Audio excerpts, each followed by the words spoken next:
do that there? New Orleans, Baton Rouge, how you do that there? Lafayette, Big Charles, how you do that there? Hey yo, what's up with it? It's your boy Young Bleed, and y'all know we finna come through and make it do what it do. I only touch the greatest podcast, you heard? Who that? Looking for the most beers on tap, great steaks, great staff? Head over to the John B. Pub. We got the best beers, steaks, chicken wings, nachos in town. Come see us at the John B. Pub. The John B. Pub, the best bar in town. Come sign up for our football pool. Say Haze sent you. The number one sports podcast in Vancouver with Ryan Haze and Big Mike. Ryan Haze and Big Mike. I only touch greatness podcast. And niggas say I fly like an eagle and see no evil eye. And ain't no sequel. This year I'm belling in the dope, supernatural. Wicked, y'all niggas don't give me dope. But see how they running everything on the cool, but they know I'm finna act a fool in this motherfucker. Niggas holla how you do that day. From Texas to Kansas, nigga, we don't care. Niggas holla how you do that day. Missouri, Ohio, nigga, we don't care. I hear they holla how you do that day. DC to Nevada, nigga, we don't care. And niggas holla how you do that day. California, Virginia, nigga, we don't care. See in these streets, anything goes. My cousin in the pen hitting and I ain't getting swole. Send me a letter, say, please get your paper. Don't trust these hoes, these niggas, they're dated. Hustling just a habit, cornbread and cabbage. Popcorn and grits, nigga, trying to get a rabbit. What about it? Nice stallion to slide. 20-inch bowls with some candy paint to ride. Niggas flip change in the game cause we sold. Eyes hella red cause the nigga blowing dough. Tied of black shoestrings tight on the Reebok. Glad to see you ass DKY beat the plastic lot. Hoes bounce that ass. Niggas get dealt with. Keep your enemies tight, nigga, never think quick. Hold out some living to the homies that are home. R.I.P. to every fucking rapper that is gone. Nigga, if you wild and scream and shout, it ain't where you from, every nigga get rowdy. Game get real, nigga, guard your grill. Cause in the fucking ghetto you can lose your life for $1 bill. Niggas holla how you do that day. Kentucky to Tennessee, nigga, we don't care. I hear they holla how you do that day. North Carolina, South Carolina, nigga, we don't care. This is I Only Touch Greatness podcast with Ryan Haze and Big Mike. New Mexico, we don't care. It's wicked when I kick it, wicked, you don't hear me though. When I hit the dough, just hit the flow, time to go. Pay the cost to be the boss in this rap shit. About as wicked as it's gon' get. In the industry, I be bringing the action in this musical fashion. If you don't know, fool, you better ask them. Cause fools that want to kick with. Gotcha. Good. What about y'all, man? We doing good, man. Hey, long time no see. Well, the first time I talked to you is when with DJ Louie from KC. Okay, My right cousin. now. Yeah. He said what up too. Okay, I was finna tell you to tell him the same thing. I ain't talked to Louie in probably about that long, man. But tell him I say what's happening. Peace and yeah, okay. I'll tell him. I'll tell him for sure, man. Yeah, man. And then I'm Ryan. I'm up here in Vancouver, Canada. Yeah, I'm trying to come up there with you and catch the Ogo Pogo, man. I see it. Hey, they be got some stuff, man. He was telling me some stuff. Prince, the Ogo Pogo is it's like the Loch Ness monster, but is it? And they say the myth is it's a hole in the bottom of our lake. It goes to their water, and it's a tunnel that runs through, and it's the same one or some shit. Back and forth. You know, I'm a Loch Ness monster connoisseur. That's the granddad or the grandmother. That's been my favorite since a child. And I learned about everything else, the Ogo Pogo, Champ, and Lake Champlain. But Canada, y'all was sea monster Mecca, man. Manitoba, you know, I watch all that kind of shit, man. That's my shit. Okay. Okay. Yeah, hey, Canada be on it, man. I be seeing it, man. Man, yes, absolutely. New world. Right. Yeah, if we could just get the borders opened up, we could all travel here. Man, look, I'm waiting for it, man. I done lived in I've been in Minnesota and Duluth, you know, Lake Superior. I could see Canada from Lake Superior.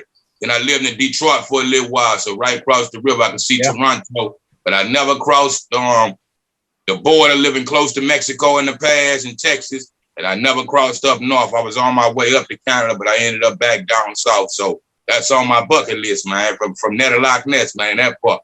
Right. Dude, that Loch Ness monster you're talking about is about a 3-hour drive from me, and then I'm 2 hours north of Seattle. Okay, right on. So yeah, you out Caporosaurus, yeah, on the West Coast, yeah, everything come out of there. Yep. Memphis, how you say that? Memphis, Meg, or however, but yeah, I studied the whole Canada and pretty much the water, man. So I'm up on that. That's up. Right. So you, Baton Rouge, how was your childhood growing up? Oh man, you know, I'm 70s baby. I'm born in 74, so whatever was taking place in that funkadelic, psychedelic time, man, I kind of grew in the South in the same kind of way. If you'll relate me to something between family, street hood, community, and hip hop, you have to go to something like Beat Street for me. You know, I always said I live like Beat Street, but in the South. You know what I mean? Records and posters in the back room, turntables and all that type of thing. You know, I've been doing this since elementary school for as rap music. But my whole dream was to make it from where I come from and up to New York one day and be a rapper and eventually a hip hop connoisseur, labels and so on and so forth, which I didn't grow into, you know, of course, from that distant past. But yeah, man, just trying to develop more or less. They call Louisiana the dream state. You know what I mean? So long way from having that type of dream. So for a long time, I was an alien. There was a few old heads and people trying to break, and music always existed there. But yeah, just reaching out from that, man. So I kept my feet on the ground, adapted to the ways in life, or like I say, family and society. And just, you know, the same gambit as everybody else, man, ghetto to ghetto, you know, you name it. And it's a plethora of things. So, you know, from music to money, drugs on the in-between, inside the family, in the neighborhood. So trying to survive that type of thing and still hold on to this and make it one day. So pretty much, you know, the same rootedness, man. All around the board is, Papa say, all around the world is the same song. You did. Right. That's facts, though. And coming from there, like, especially from that, you know, seeing in Louisiana, because, you know, they've been coming from a music background too. You know what I'm saying? That's had to influence you too. Like, what was like some of the songs that like made you want to be like, you know what? I love music. It go way back for me from a Southern gospel church to the blues. My grandmother was like president of the choir in a Sweet Home Baptist Church where we from. So, you know, she raised me singing in the choir with her. Before I was 10, I was in an opera called Carmen at the Baton Rouge Little Theater. So all that music, John, the thing was around me. My granddaddy was a blues guy that played piano, had a harmonica partner, and so on and so forth. And my grandmother and them used to do the fish fry thing on Saturday nights, Friday, you know, over the weekend. But in his later days, before he passed away, I always say I was a CNI dog. So he always made me play blues records over and over and over again. So, you know, every aspect of music, different uncles, you know, my pops, my daddy, everybody, you know, love music in their own way. So I kind of developed it all and morphed myself into what I've become later on in life. So, yeah, that was in the family, man, in the house. Right. And when did you really know that you wanted to do this as a career? When I was about 9 years old in the 4th grade, I was kind of, you know, remember back in the day when you used to rev up the motorcycle and then let it go? I was revving up in 82, but by 83, when Ron DMC dropped their first tape, that was my first hip hop tape or something to call my own, other than recording what I heard on the radio stations after school, coming home from school. For one of my birthdays, my mother bought me the first Ron DMC tape, and I fell in love with it. Of course, the whole record. And was blessed to have a poetry teacher that had come to our elementary school for about an hour after lunchtime or something in the afternoon. And she taught me like haiku poems and different things like that. So in that combination, I could freestyle in 82. Like I said, I was riving up. So I could, you know, pull anything from my head on the playground and battle guys and all that. And I used to have a cousin used to go to New York that used to go and record Kiss FM, you know, rest in peace to Mr. Magic from up there. Shouts out to Red Alert and of course, shouts out to Marley Mark. So I used to have an up song in the South, or at least Baton Rouge, because my cousin would go up there and record everything that was coming out in New York off of Kiss FM and bring that to me out for a summer vacation. And so within that time and evolution, I was, learning my writing skill. So I took the song Wake Up from the Run DMC tape and kind of what guys do now, you know what I mean? Take them out the rap and put yourself in it and the world around you. So I did that, turned it into my poetry teacher. It was a poetry contest going around with all the elementary school, and a few kids was going to get a chance to put a poem in this little pamphlet. So that pamphlet reached the state capitol, and I was one of the kids that had a poem in that. So I felt like that was a great accomplishment for me at 9 years old, reaching our state's capital. So that inspired me along with a plethora of other things. But yeah, that's the basis of my beginnings, man. That's up.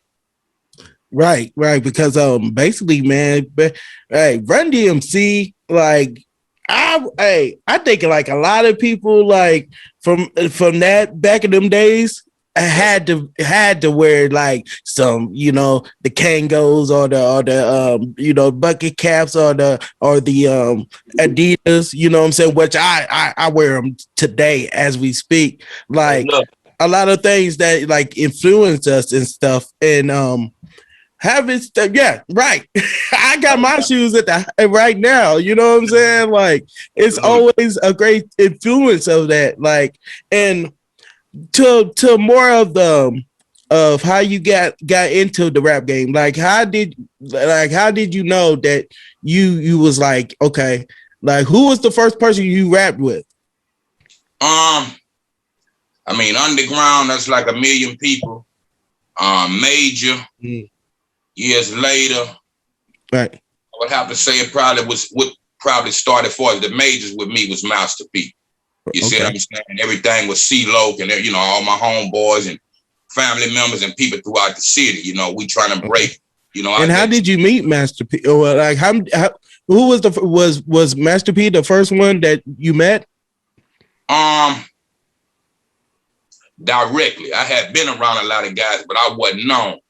Okay. From Keith Murray to Tupac to E40 and them that had come to our town to do the shows. The more closely got the clubs when we had the big, like the Central Flex thing and all that. I went to all the hip hop shows when I was a kid. So I was always somewhere in the midst, but I didn't know guys and how to reach out. You know what I mean? That type of thing, being young. Right. But in that vicinity, one of our OGs had a main club. I can't call the name of that club right now. But it was cracking like Crenshaw and Baton Rouge right now in neighborhood. So he'll bring guys down, you know what I mean? I'll be right at the bar, a couple of feet away from him on the stage. And, me not being known, I didn't reach out and, have that access at the time. But what plugged me all the way into the system was shots out here again, a Master P and No Limit, Priority Records.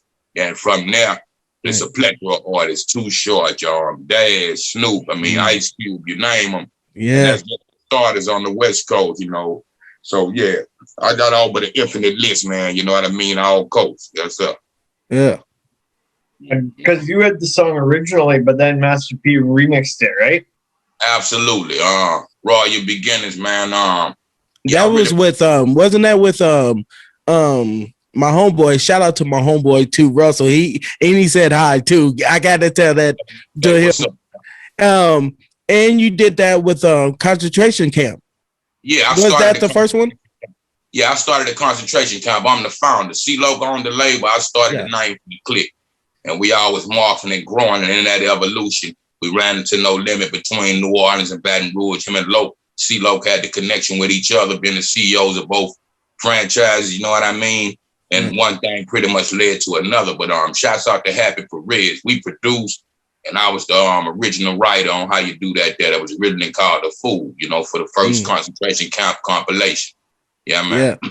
Yeah, because I heard about that. Because shout out to Russell again, because he wanted to know what are y'all still like? What's up with the concentration camp? Matter of fact, you still talk to him? Yeah, we working on something on the slick. We had the brotherhood break up like in WA. For the South. Unfortunately, me and Loc hadn't spoke in 2 decades, man. I done made up to reach out at him.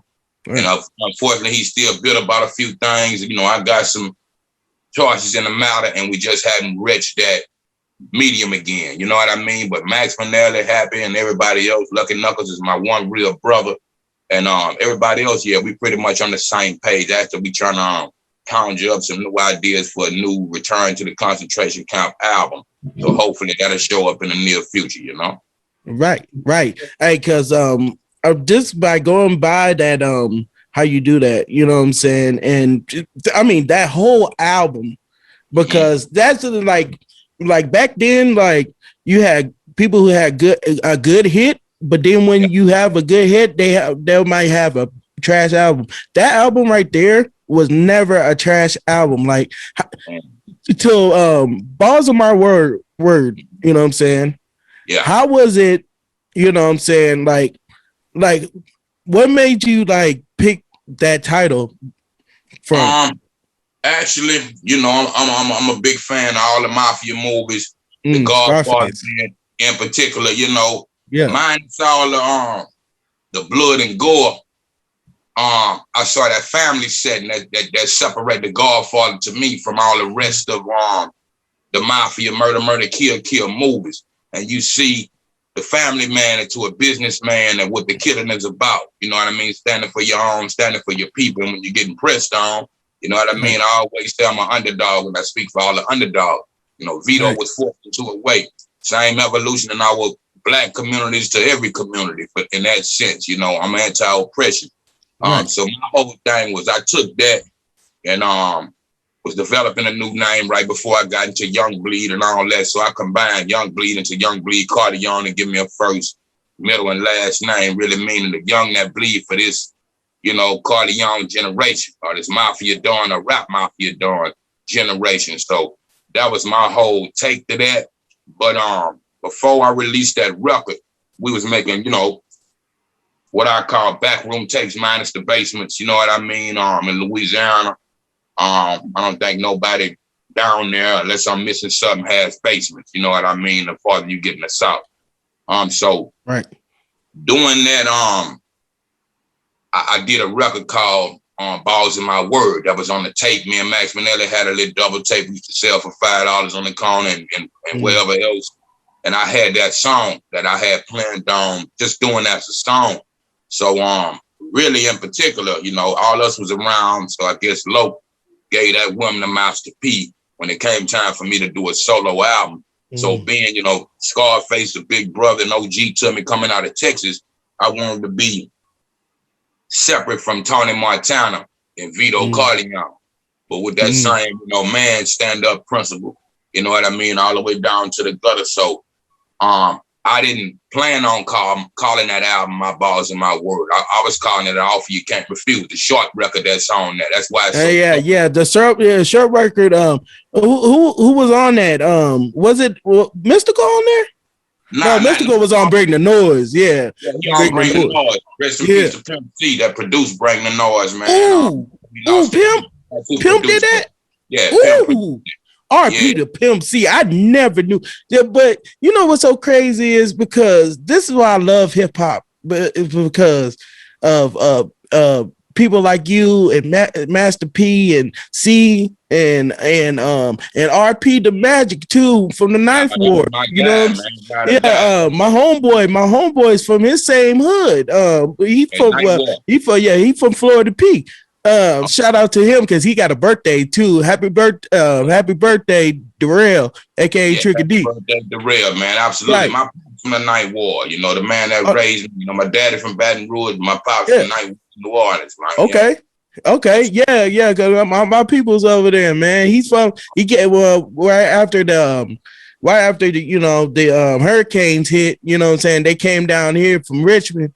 You know, where basically KC, you know what I'm saying? He's been here ever since, you know what I'm saying? I had to say that, you know?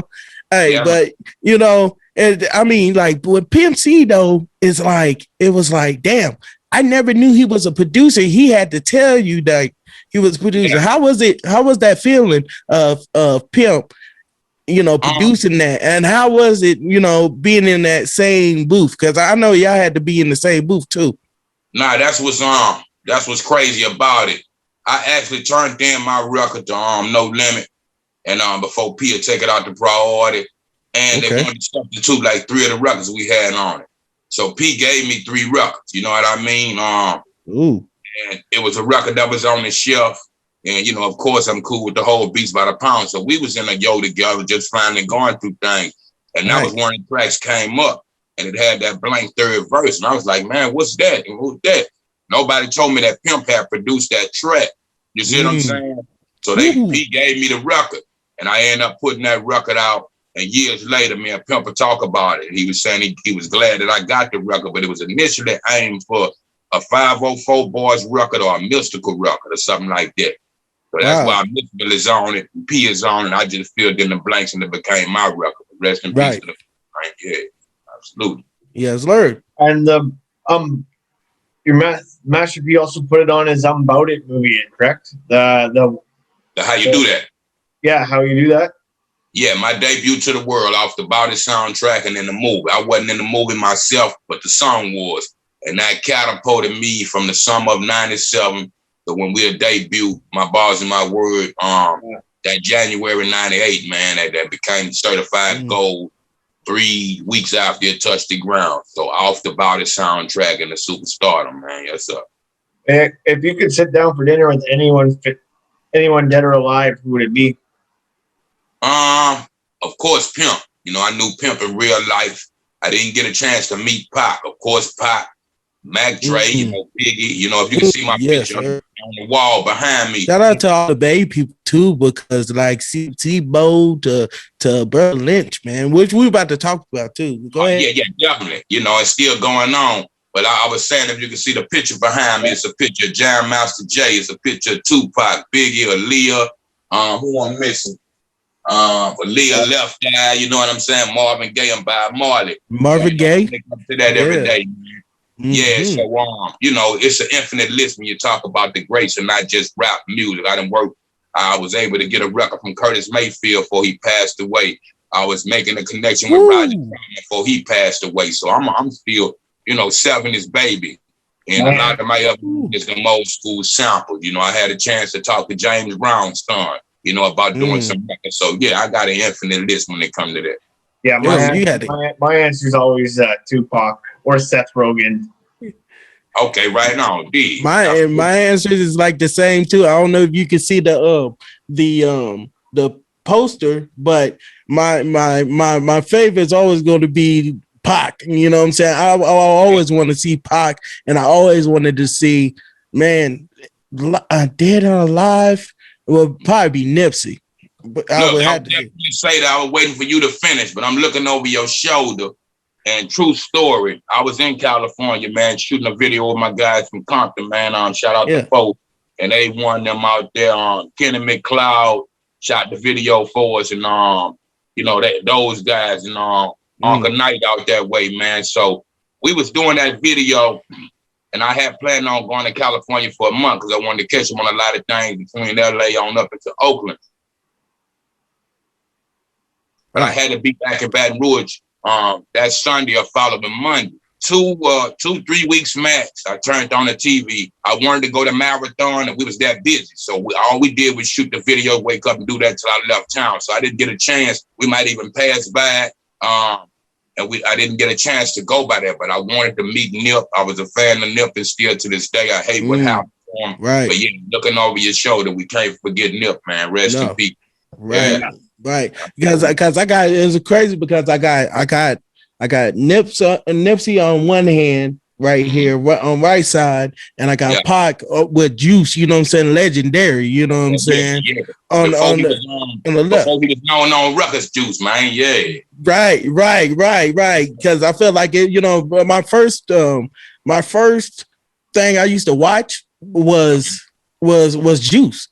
I always remember it because before Juice came out, I remember those remember those magazines that always had the, you know, coming soon, you know what I'm saying, Juice. And I always looked at it. I was a baby, you know, not even like a baby. I was like young at that time, but it was just like I always want to be like that, and I always gonna want to do that, and I did it, and I was like, yo, that's always a great thing, like for real.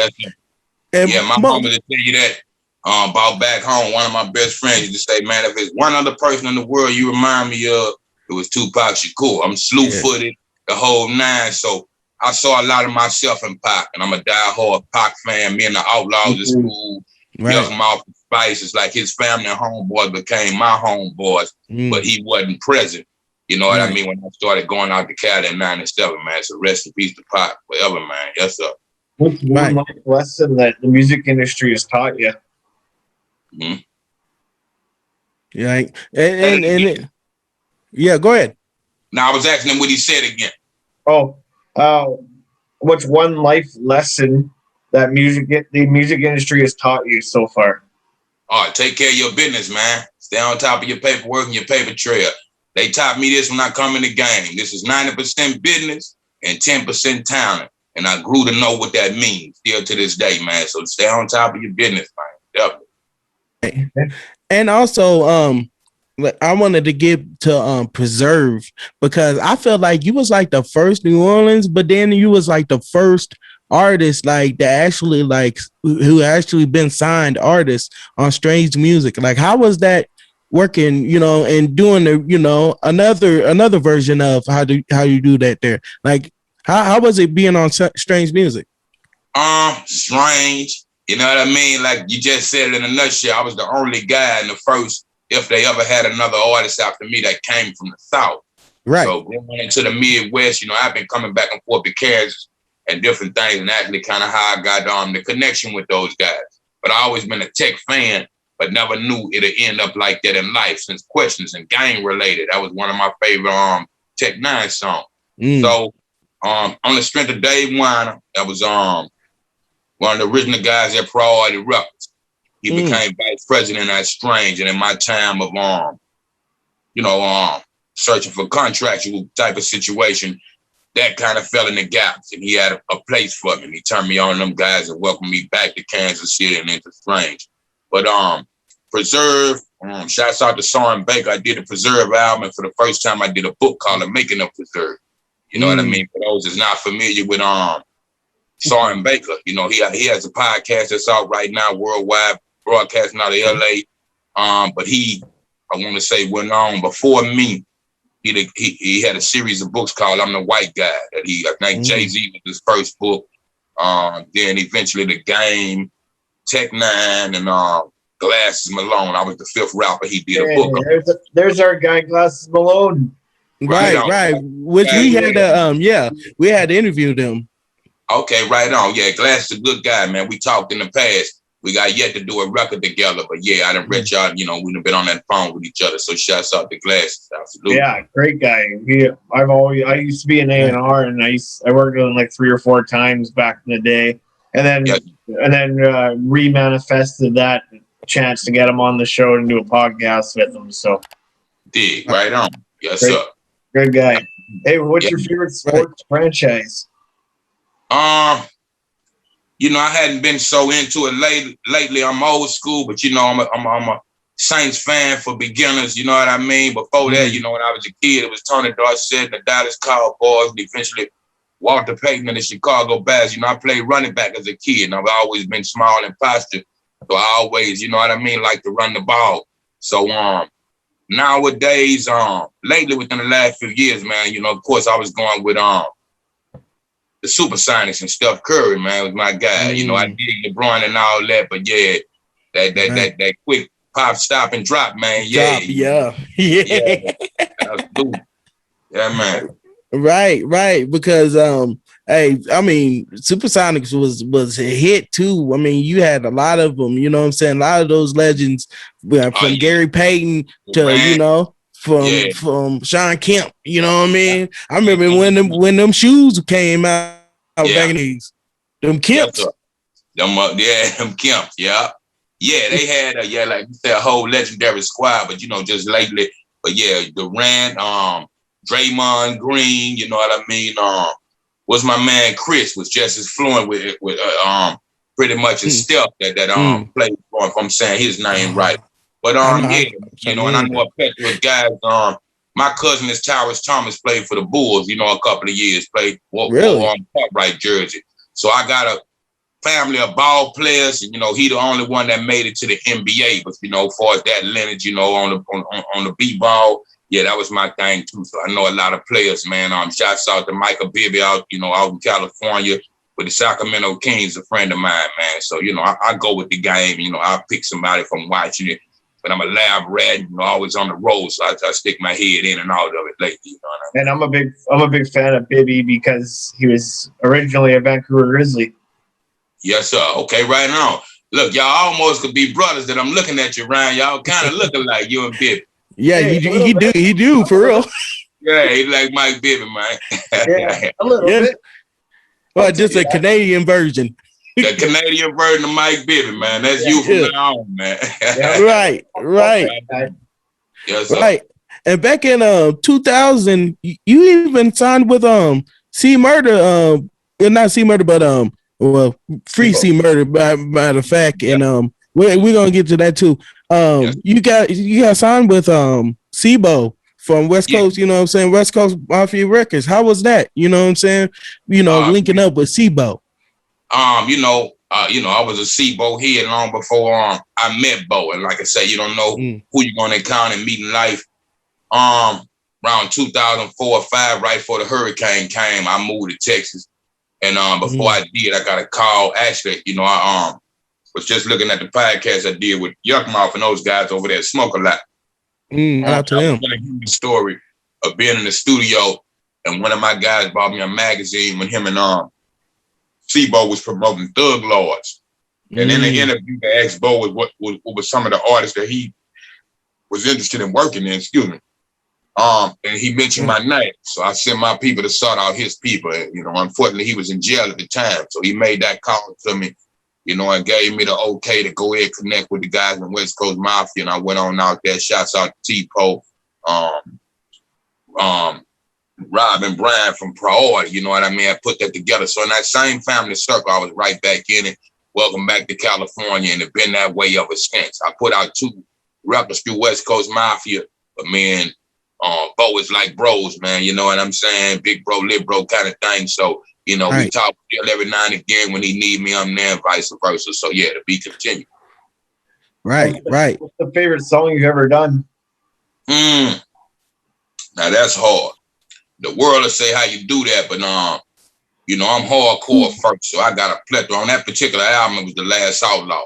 But it was more close to the hardcore, and I can get into my lyricism, and I ain't have to aim at the radio.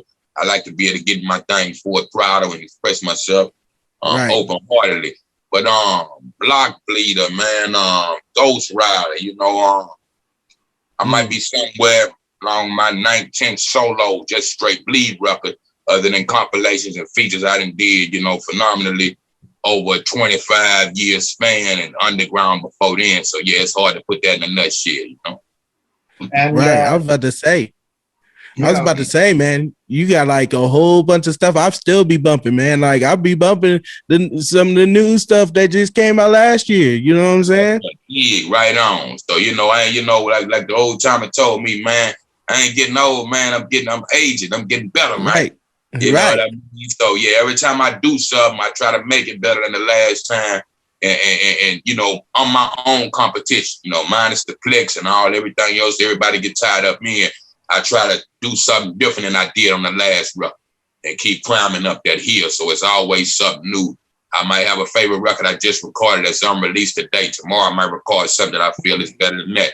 So, it's catalog, man. It's a pleasure. That's for sure. Hey, do you have a dream venue or the best venue that you've ever performed in? Wow. Of course, I say the Superdome was one. The Baton Rouge Centralplex. I want to say the Summit in Houston, with some of the bigger venues, 100,000 people, 20,000 people or better, something like that. Yeah. And of course, it's a plethora of clubs, everybody treat me nice and right. So, that's all but an infinite list, but at a top scale, you know what I mean? I always dreamed of performing the Centralplex. I always dreamed of performing the Superdome, and they came into fruition. You know what I mean, throughout life. So those top 3 was like my biggest shows, if I'm not missing nothing. Yeah, between Louisiana and Texas. Yeah.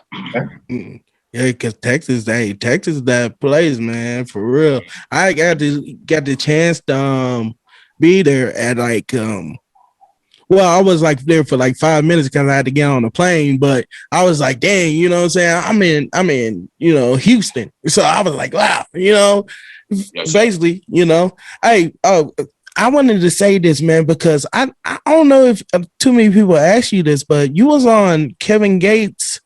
I don't know what to call it, Volume 1. Yeah, and the song was Play It How It Go. Like, how was it being with, you know, Kevin Gates? Because y'all basically from the same, you know, state, you know what I'm saying? Same, you know, place. So how was that, you know? Oh man, it was in the backyard. You know, Dead Game is right in my neighborhood. You see what I'm saying? So actually we took a trip, me and Bo, when I was living in Texas, and he had never been to Baton Rouge. So the night we drove to Baton Rouge for the first time, the first place, you know, we exited Washington Street coming from Texas. So right when you exit Washington Street, if you turn left, you know, a block or so up is Dead Game. So I hit my OGs, and they was in there working at Gates happened to be in there, you know what I mean? And I introduced them to C-Bo. Bo did a record with them that I don't think they ever released yet. Really? Maybe. Yeah, but in that same night I did that. So it was right at home for me. Yeah, hey, because we live, right? Yeah, sir.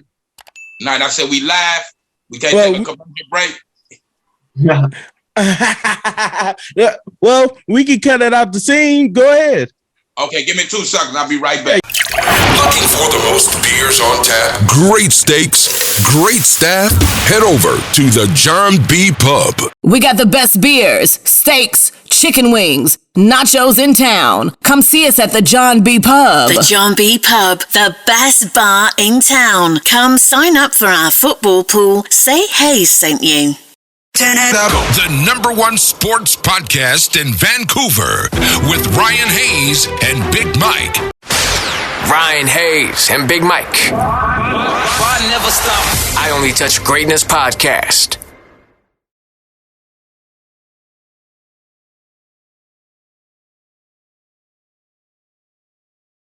Yeah, man. So, man, I wanted to say this too, man.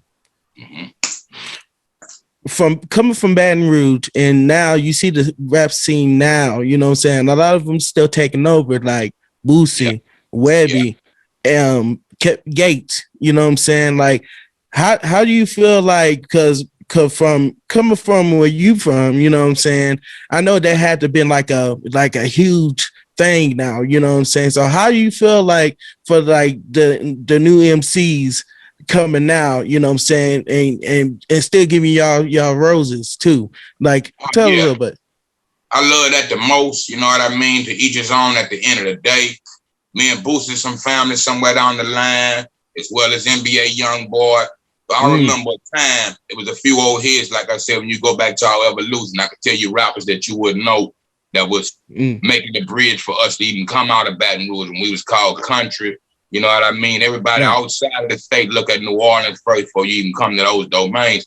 So I used to pray over at the top of the bleachers of one of my old high school in the middle of the night. You know what I mean? When I had a lot of stress on my head, and over the LSU lakes, and even climb on the top of backboards in the middle of the night. Just pray to God that one day He'll bless my city, and they'll kind of more morph into that.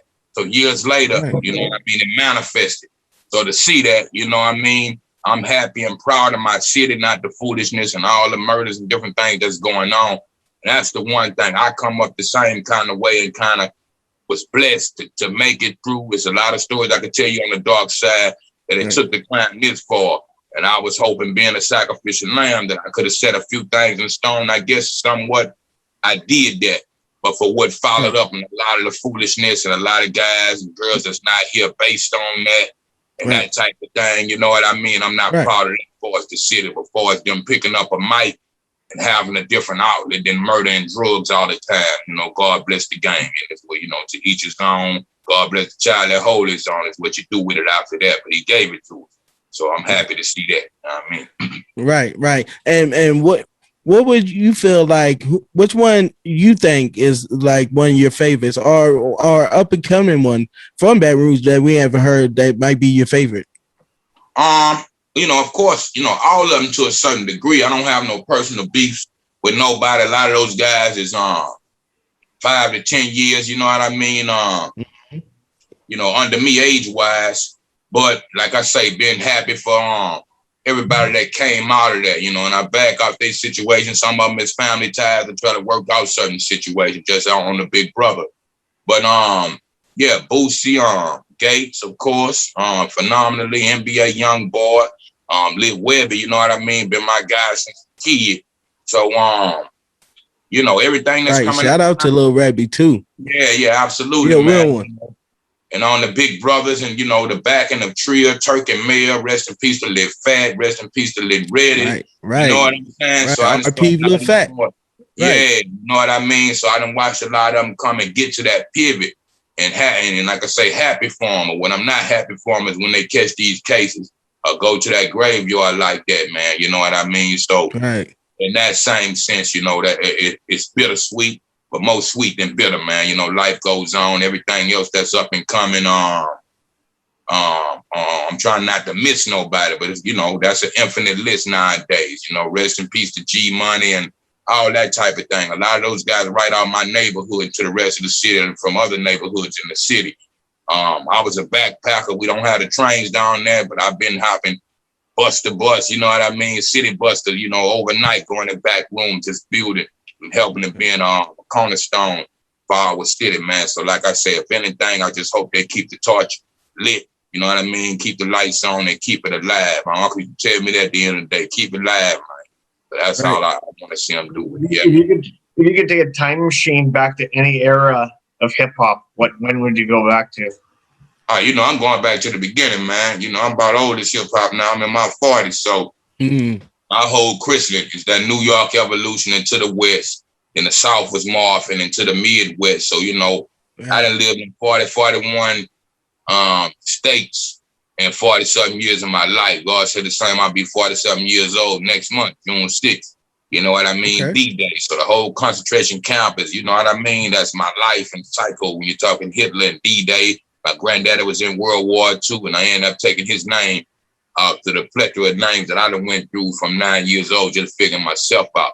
So, yeah, I have to go back to the beginning. I was just listening to LL, I Need a Beat. I still listen to them records on Saturday. I don't have to wait for my parents to be gone. I can live this every day. So I done became it. So I love my hip hop here, hip hop connoisseur. So yeah, from the origin for me. Yes, sir. Right. And I wanted to say, man, because you was on No Limit and like being on that, because you was right there, man. I love saying this because I give y'all roses every time. Free C Murder, RP Soulja Slim. Yes, sir. And RP Magic. How was it, that chemistry, you know what I'm saying, at that time? How was it like getting in the booth with also Beats by the Pound, you know what I'm saying? KLC, which I give his roses every time because I feel like, he's on the same level as Dr. Dre, Timbaland, and so many of them iconic legends. Like, how was it, that chemistry with KLC and Beats by the Pound? Oh, it's always hand in glove. I didn't work so close to Beats by the Pound like everybody figured. I give a lot of love and shouts out to Happy Perez that produced really my whole Balls in My Word record. And other than the 3 songs we substitute, that became a Pimp C production, and 2 was Beats by the Pound. You see what I'm saying? So I got records with those guys. Filtered out, across the years, and in particular Moby Dick, you know what I'm saying? Moby, shout out to Moby. My guy, Odell, Craig B, you name them. All of us is good friends and families. So anytime I need something from them, they still pull out their punches for me. So, of course, that magic is there when we show up, and that love and that smile on your brother's face, so you know what we finna do. You know what I mean? I even did a record, an unreleased record with Snoop when he come down there from No Limit. I forget exactly who produced that from Beats by the Pound, but y'all had never heard that record. Wow. Release it sooner than later, but yeah, since like the 99 or something like that. Yeah, wow. 99. So anytime I came around, like I said, the concentration camp was separate. I didn't know for a while that Baton Rouge had became No Limit headquarters till I started going around and recording with them. You see what I'm saying? But we always had our own outlet. And self-centered studio, more or less. So yeah, every time, anytime the vibe was good, it's a beautiful thing, even to this day, man. So yeah, I can't thank her enough in, so many ways, so many days. Yes, sir. You have any hidden talents? Yeah, man. A few different things. I've been playing drums since a kid. You know what I mean? Like I said, I used to sing in the church. I used to sing I sung in the opera when I was a kid. You know what I mean? My voice got deep over the years. So, I was a soprano young. Now I'm a good tenor bass. You know what I'm saying? But right. So many, man. I'm doing this book thing, working on a comic book. I wear like 50 hats. I tell people that, and nonstop. Like a wild Jamaican. I'm doing 10 jobs a day. Just off the, managing, consulting, artist development. I learned those different elements toward that 90%, 10%, 90% business, 10% talent thing. You know what I mean? So, of course, it forced you to learn other things. Some things I came in the game with and some things I picked up on. So, yeah, that's another infinite one. I'm still growing, man. Different instrumentation. I really produced or co-produced how you do that. Turntables and all that. When I say I'm a hip hop head since a kid, I really had 2 turntables in my back room. I slept on records and different things like that. So any way you could plug something up, I learned a whole lot, man, just passing through. Yeah, man. Right. I was thinking about this, man, because I looked on this and I was like, wow, how you do that there is still one of Master P's top Masterpiece on his list on his streaming program. Like how is that, seeing that that's like a huge milestone as to anybody. And how do you feel like as with Master P as right now, you know what I'm saying? How much you think his importance is in the game? It's everything for starters with us, definitely in the South, having that capital connection and connecting so many people. My only thing to that is I wanted to continue. I wanted to do a whole lot more with Pete. We didn't talk through the years, and we'll talk about doing things that just never manifested. As recent as the No Limit Tour, I did like 1 date on that tour. And so, like I said, not being exactly a No Limit artist, and he kind of ain't owe that to me. And he got me my deal. So it always been, call me when you need me. I'm Mac 10 off the body movie. I show up when it's time to do something, and I go back off and do what I've been doing.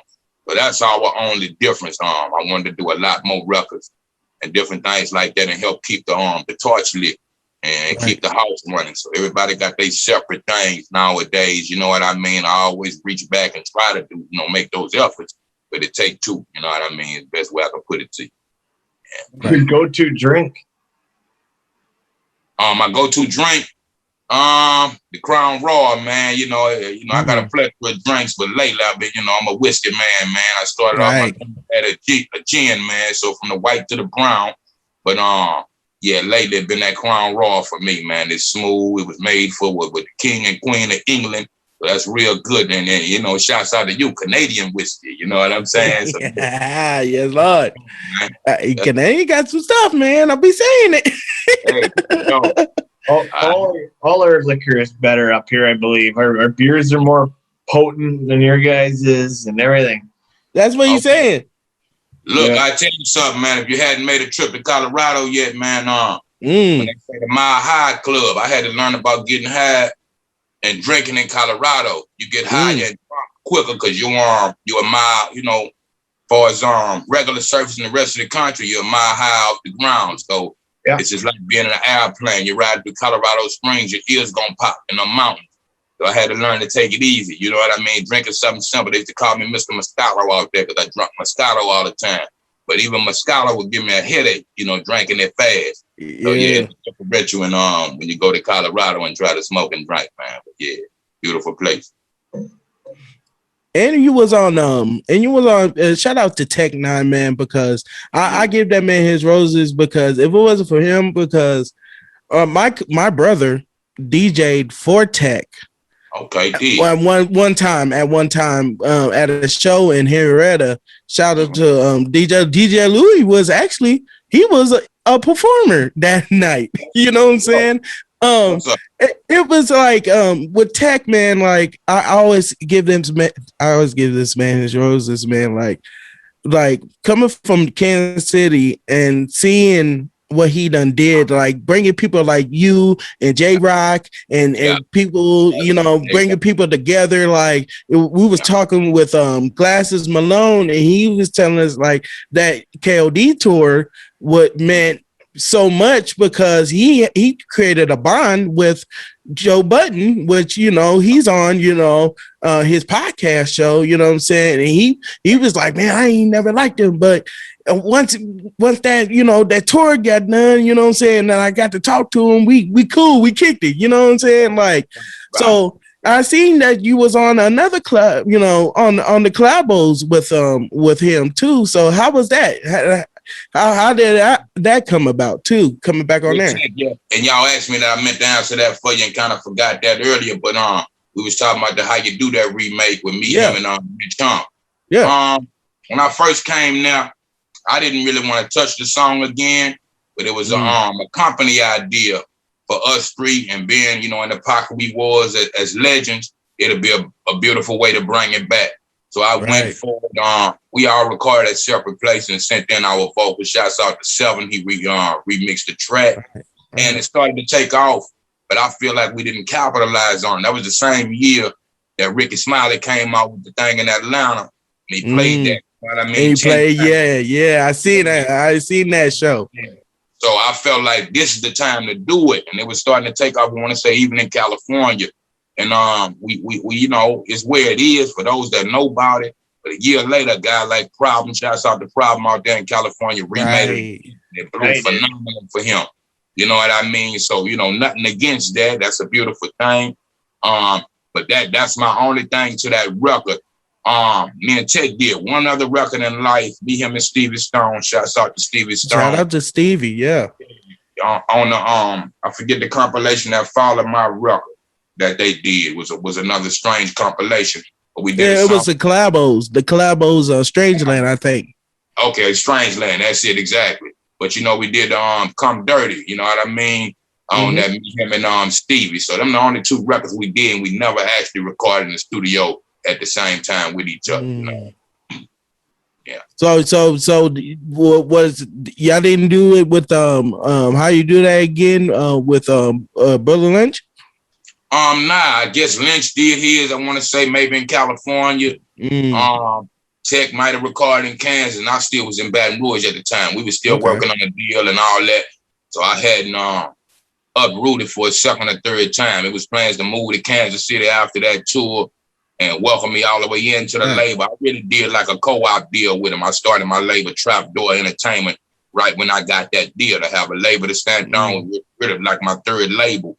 And that, you know, that was the makings of it for Strange Lane, as a matter of fact. I mean, it was strange records, strange music, and you had Strange Lane and Strange Prompt. And Strange Lane and Strange Prompt, they sabotaged or whatever the situation was. So it left me in that middle section of what we gonna do past this. So, you know, it's talks of me becoming a all the way strange artist, and it never took place. You know what I mean? Right. So yeah, basically that. Hey, LeBron, Jordan, or Kobe? Jordan all day, man. First and foremost. You know, I dug up, rest in peace to Kobe, and I dig LeBron. But to me, I used to always say this, you know, being 70s baby into the 80s, I go far back as my favorite first basketball player was Dr. J, right into Michael Jordan, the Dominique Wilkins time. But by the time I saw Kobe and LeBron, they remind me of Jordan and Dominique, and they lit rock. So I'd say the only new thing I saw come to the game was Allen Iverson in the crossover, was something different. The Superman dunk, you know what I mean? Other than that, you know, I respect all the ball players and salute to them. But, you know, I'm off the innovation. I watched and one. I come from the Harlem Globetrotters and that type of thing. So I want to see you do something with that rock that I ain't saw nobody else do before. And that's the latest new thing that came to the NBA, at least for me, was the crossover and Allen Iverson. That's for sure. And on Amazon, they have actually a documentary about Allen Iverson on the Amazon movie, and Okay. you can go watch it. I didn't realize like how awesome. I remember from my childhood, I had the Iverson jersey. I loved the and one. I was hardcore into all that stuff, playing basketball back then, and all the street ball. And then we watched him, and I didn't realize how they kind of just like blackballed him. The whole league blackballed him. Yeah, he had some troubles coming in, and I forget his story. Well, I forget what college he was, and he had that thing before he got into the NBA. Then, of course, he was one of the bad boys of the NBA. Yeah. I remember with him and Jada Kiss was going to do a record together, and they didn't allow that record to come out. So I'm an A.I. fan, man, from the gate, man. He bad boy, tattooed up like that. So I noticed that, too. To succeed. I noticed it. Yeah, I noticed it, too, that he never left. He never changed his person. He was the same street guy that he was in the NBA, and the NBA couldn't handle it. They were shook. Right. That's how I always felt, and that's how I always looked at me, man. But yeah, shouts out to AI, man. One of the greatest. Absolutely. Yeah, that's for sure. Mm-hmm. If you had to pick to do a song with C Murder or Soulja Slim? Oh, man, with 3 verses, I have to say both of them. They, my brothers in real life, street brothers, and companies, inquiring. But yeah, man, me and Slim was finna do a record. Oh shit! I'll tell you a short story, and what you knowing, and coming from where you coming from, I gotta tell you this. Yeah. Magic was my guy. Some of us would see each other in and out, but overnight streets and doing our own independent shows. But me and Miss Magic made the I Smoke, I Drank joint before it got the Rolling Stones and the Young Blood. Yeah, it was his original record. Right. And he put on that record. Was that his original record? Yeah, that was his record with his hook and verse in the middle. That's how that record was structured. We actually started doing an album together called Country Boys and City Slickers. They called us the Country Boys in Baton Rouge, and New Orleans was a little bit more city and city slick than us. So we was trying to combine those forces. And in that evolution time, he was working on something, I think, dealing with Koch Records at the time, but in and out the deal. And he was trying to turn in a record, and that I Smoke, I Drank became the record. And I think he ended up leaving from Koch and went more toward Roy Jones and by the head. Roy's a brother of mine. Shouts out to Roy Jones. And shout out to him.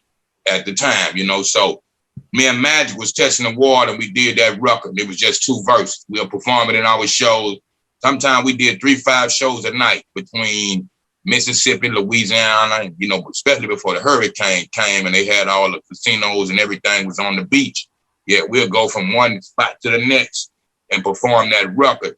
And while he was in the making of it, but his whole thought, we come out the studio working on our album one night, and he said, "Hey man, you know who I'm gonna put on the 3rd verse? I'm gonna put Slim on it." I said, "That's who you put on it." As a matter of fact, when you shoot to New Orleans tomorrow and get Slim, and y'all do that record, call me immediately. You know what I'm saying? And let me hear it. The night me and Snoop made a record, they went out to a party, I did something like that, and I had a headache that whole day, but I forced myself to go record with Snoop and do a record. And we parted ways. Mac was still free. Slim was still alive. C was in there. Everybody was in that building, but everybody left to go to that party. And I waited with Moby Dick in the studio and was on my way home to sleep off my headache. But Moby said, "Man, before you leave, hold up. Slim on his way up here to the studio to work. And he, Slim crazy about you. He want to meet you." And I said, "Yeah, I want to meet Slim." So I waited. Me and Slim met in the park, and I was on my way to my car. He was on his way coming out of his car. So we talked for those few minutes, hugged each other, showed each other love, and talked about doing the record. Fast forward the tape. When Magic told me what he told me, I woke up to a phone call somewhere between 2 and 4 that afternoon. And I was like, "Y'all got the record, y'all got the record." I was excited to hear it. And he said, "Man, Slim dead." The very next day, Slim was murdered. I never got to see him, talk to him, and do no record with him. So, that'll be something, when you say, if I could dig up the dead, I say he won too when we brought him up.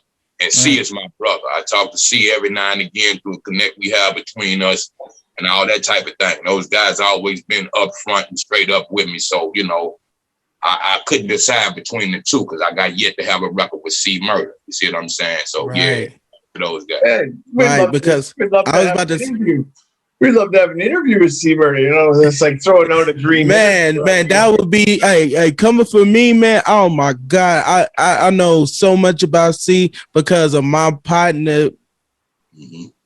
Man, call him Daddy for a reason, because that's how much he did for New Orleans. Like, all y'all did for New Orleans is like what my boy said. He's like, man, that's my daddy, because he raised me from his music. You know what I'm saying?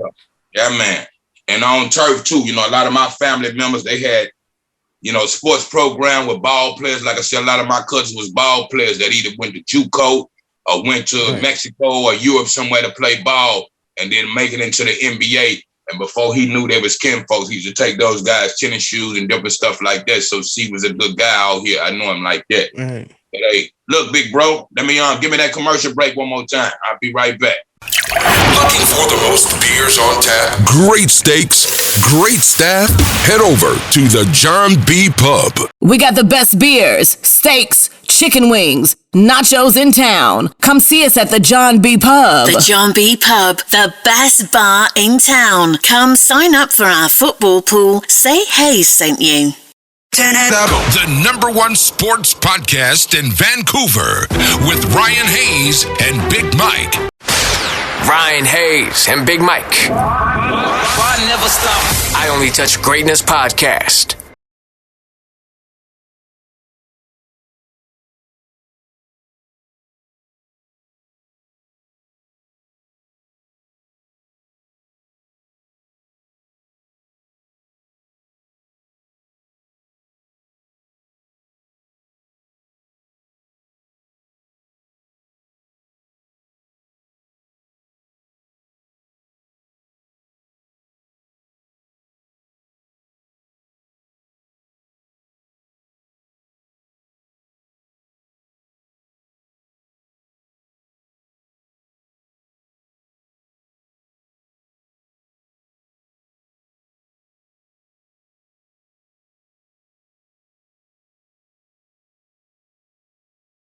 Yes, sir, man. Yo, this is the best thing I ever did, because we got the chance to meet, and because, man, and I was like, and before this, I talked to him. Yeah. And I was like, yo, I'm about to talk to the boy, man. He's like, who? I was like, Young Bleed. He's like, oh, nigga, that's my nigga. That's the first thing he said. He was like, yo, tell him myself what's up, man. I need to reach him. I ain't talked to him in a minute. I said, I'm gonna tell him, because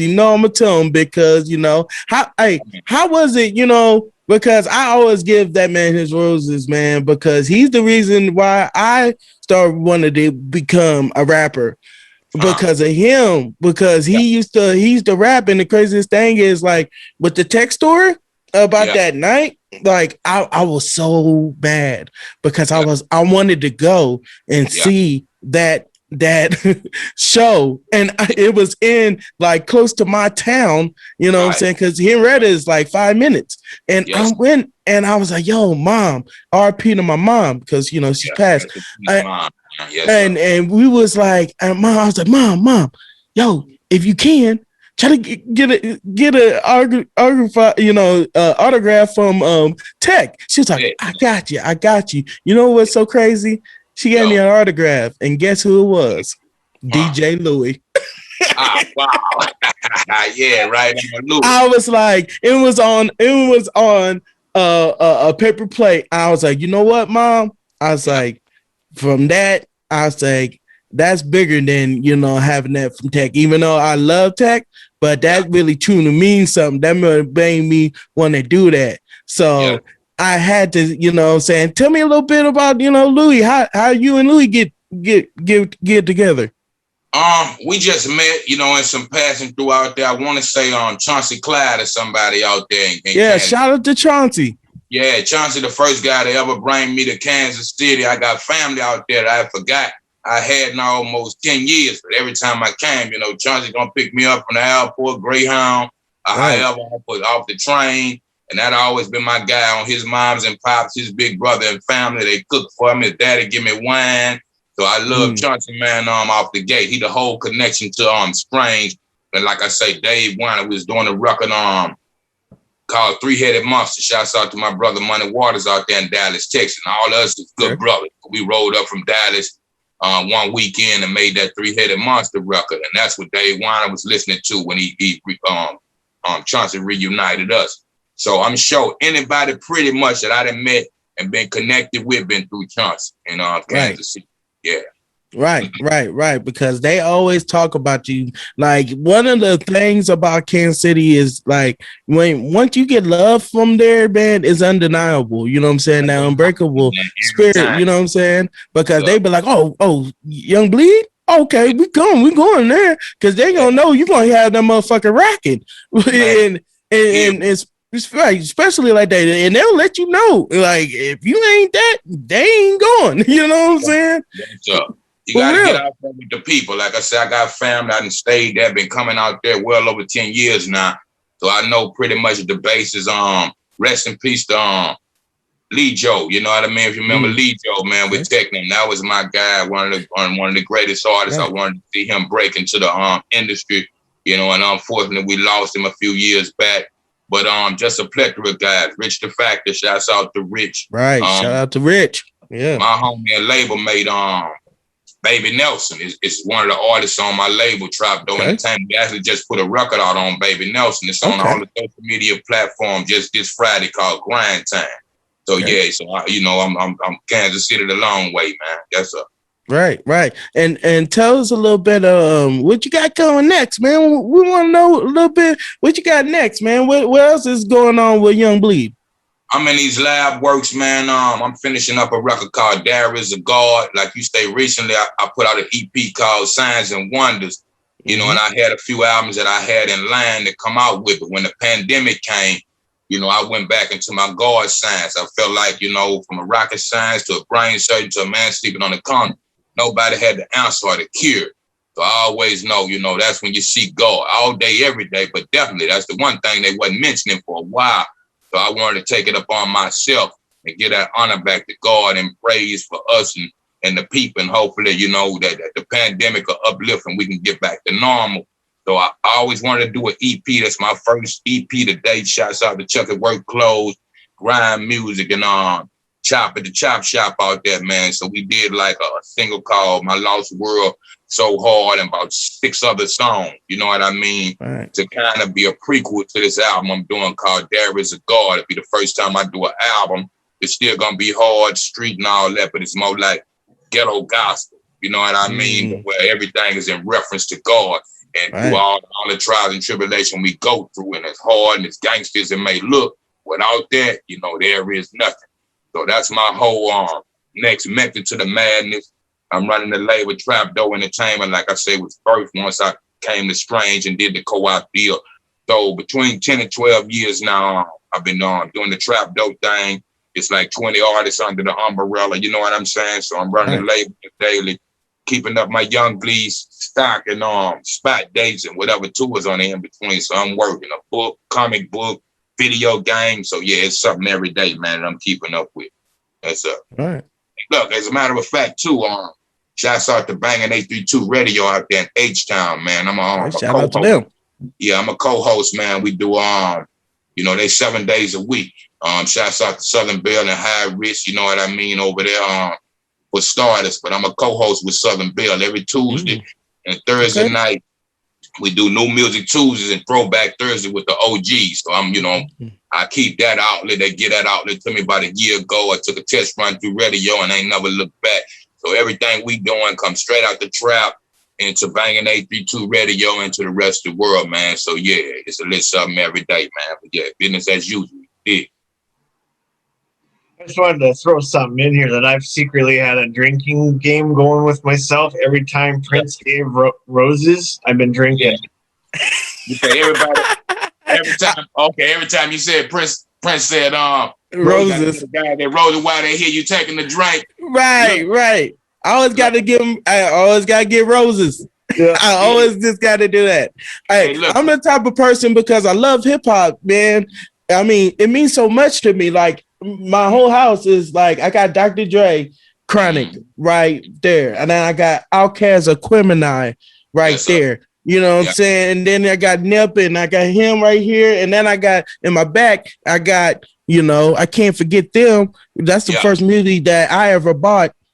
House Party. You know what I'm saying? Like you keep giving people the roses because you never know. Because I felt like, you know, this is what made me. You know what I'm saying? Absolutely, man. So it made us. Yeah, and recently speaking that, man, I had a chance to meet and good friends with Houdini, in particular Jai Leah. We just lost Ecstasy this year. Rest in peace. Recently. Shout out to Mr. Jalil, man, because Jalil from Houdini is a real one, and we're trying to get him on the show. Yeah, that's my guy, man. From day one, I met them when I was living in DC at the Fresh Fest a few years back. But I met Ecstasy as well, and Grandmaster D. I was able to go check them out on stage. And so you know, unfortunately, we lost Ecstasy. I hate to hear that, but peace, Black Rob, DMX. You know what I mean? Just in that pleasure, and also Shock G, man. So we all appreciate that, man. Everybody bringing us to the forefront with these platforms that's out now to give us our roses while we here and the same roses, man. So salute, man. Absolutely. Salute. We had actually had Money B on just like a week before. We had Money B. He's the only one that I can talk to out of Digital Underground. We hadn't yet met in the flesh, and before I can get the shot, you know, unfortunately, we just lost shot. Right. Money, my guy, man. Yeah, I holler at Money. Yeah, right. Because I've been wanting to get we always wanted to get people like that, and it's crazy because it was like, okay, we got Money B, and then we was like, and we got like shout out to Jay Prince because as real people, you know what I'm saying, you be like, yo, I can't believe I'm talking to him. Like right now, we be like, yo, I can't believe I'm talking to him, Young Bleed, because every time I hear how you do that there, I just be like, damn, you know what I'm saying? I got to talk to the dude that they ain't getting crunk to, you know what I'm saying? Like, and to this day, because I'm about to play it whenever I go to my family reunion Sunday. So, you know what I'm saying? Like, it'll never die. I might play Keep It Real because that's how I love the music that you give us, you know what I'm saying? Like make them dance and all this. And shout out to, so I always was like this, man, because you always had that with your voice, man. You always had that smooth killer type, you know, flow. And it kind of sounded like similar. It sounded, because I think he gave it for him. I think he gave, like, it felt like Currency, you know, his whole vibe is like your vibe, you know what I'm saying? And shout out to Fiend too. You know what I'm saying? I just talked to Fiend earlier today. As a matter of fact, I talked to Fiend. I'm trying to get that man on the interview. If I can get him, man, I just want to chop it up with him. Okay, what I do is put a bug in his ear, man, and if he open to it, I connect y'all. But that's my brother. Like I say, all of us is brothers, man. It's just business at the end of the day, and ain't no bad blood, at least from my end. But I can pick up the phone, and they pick up the phone for me, and I'm the guys I count on, man. Right. Yes. I mean, like how you think, like, cause some of this stuff like Currency does, it feels like a Young Bleed thing. Like it'd be like, damn, you know, how his influence sounds just like yours, you know? I get that comparison from him to the Snoops, you know, Devin the Dude, Andre 3000. We all of that kind of low tone texture, serious and than constant flows, but I give my credit to, you know, LL is one of my favorite. Daddy Kane, I had a chance to meet Daddy Kane. There's a lot of people I learned from, but who really kind of taught me my centerpiece. I used to mimic LL on Saturdays. My parents went to work, turn the music up, and I holler as rough as he was on records, just learning as a kid. But after I play a couple of LL records and the whole album, I have a sore throat or something. But I learned listening to Rakim. Rakim became my favorite rapper of all time. Because shout out to the GOAT. That's the God MC. The God, man. You know what I mean? And I'm still sticking to what he's been doing since the 80s. But he taught me in a sense without directly teaching me how to just speak into that microphone, allow that mic to amplify you. And you got to stretch all your vocal cords out of place and that type of thing. So once I found that, and Rod, like I said, I go back before Rod Run, the Cool Mo D, them and all those kind of guys. And, you know, But once, you know, Rock came into the game, he taught me that settlement. You see what I'm saying? And I've been going with that flow, the rhymes inside of rhymes. You know, I always wanted to be just like anybody else, the best rapper as a kid. And what I learned later, what I heard JC say, man, you know, all that's based on opinion. Who my favorite rapper is might not be your favorite rapper. And we have a right to that. Debate it all day, but everybody don't listen to country, everybody don't listen to gospel. So, you know, I took that upon myself and just kind of made my own thing and kind of birthed and rebirthed into that kind of texture. And just, it's been a wordsmith and different things like that. I'm high on vocabulary, music, the movies, and any way I can learn and hear something, right? That's the rain outside or a car scratching out. I learned how to, like I said, my granddaddy ended up being blind, but the one word he left me with, he said, you're going to make it all the way you're going, but you got to learn to do one thing. I said, well, Papa, what's that? He said, man, listen. And that one word, and when he said that, I looked at him and realized him being a blind man later in life, all he could do was listen. And I didn't know the sufficiency that I have in my life and what I was growing into since then. So, yeah. Right. Because I always was looking at that because I was like, man, Currency, you sound like you can be on Jet Life because that's that Jet Life vibe. You always had that Jet Life vibe. You know what I'm saying? You and Fiend. So I'd be like, yo, I would like, I think like always, I'd be like, man, he had to be like so influenced by you, by his music, but this is the way he does it. You know what I'm saying? Because it sounds just, you know, they don't sound like the same, but it sounds like the same texture. You know what I mean? And being, you know, and we both got that, you know, Southern drawl, you know, New Orleans, Baton Rouge. It's like right down the street.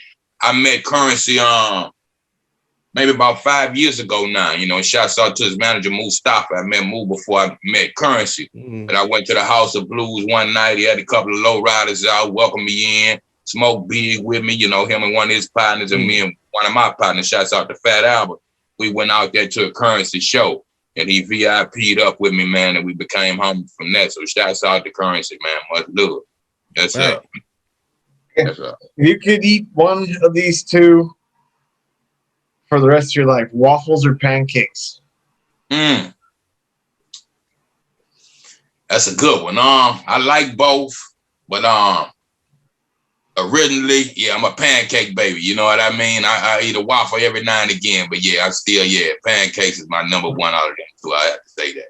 Okay, and then this one too is a little funnier. Do you like big booty or big breasts? A little bit of both, man. A little bit of both. What do you got to choose? No, you shouldn't have. You shouldn't have to choose. I mean, like, shit, let's take them all. I mean, well, you know, it depends on where it go, man. You know, I like a whole sculpture versus half a sculpture. So if I could put my 2 cents, then just the way it looks. Just the way it looks too. That's the whole thing. You know what I mean? So I say, the big booty for the big breast. You know, sometimes it you know, depending on, you know, what it is, who it is. But absolutely, man, So we want to thank you for taking the time on a Friday night and getting this nice long interview. And it's fun. I appreciate it. Blessings to you, man, because, man, this was a dream, man, to all of us, man. So, and especially Russell. Russell was like, yo, man, I wish, damn it. He's like, man, but tell him, give me a shout out. I was like, all right, you know what I'm saying? Though, it's a blessing. DJ Louis, too, man. Shouts out to y'all as well, Prince. And Ryan, for y'all having me through. Much love, respect, success, and God bless you. Hear me? Looking for the most beers on tap, great steaks, great staff? Head over to the John B. Pub. We got the best beers, steaks, chicken wings, nachos in town. Come see us at the John B. Pub. The John B. Pub, the best bar in town. Come sign up for our football pool. Say Haze sent you.